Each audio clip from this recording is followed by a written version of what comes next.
Hello, my name is Karen Sliwinski, and I'm here to show you how I re-ink my stamp pads.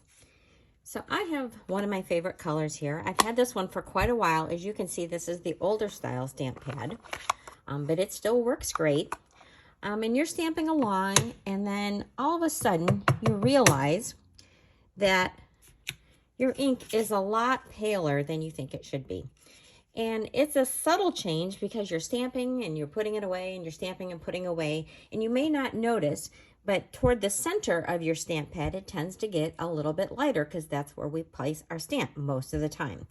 So when I buy my ink pads, I always get a re-inker. So they come in these little bottles, and this is how I re-ink my stamp pads. So I just take this and I kind of just drizzle it all over the stamp pad in one direction, and then I kind of go in the other direction and make sure, I get around the edges.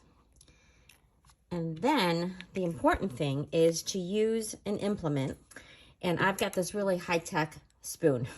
So you take the spoon and you just kind of rub it back and forth over the ink pad, and you're working the ink in. And so you're trying to get it to be uniform coverage. And you're just pressing it and just rubbing over and over and over and over it. Some people could use their bone folder. You could use like a credit card. But I find that plastic spoons work pretty well. And so you just work it in. And then when you stamp the next time, we are going to get a much more vivid image. So that is how I re-ink my stamp pads. See there, it's even a little bit better.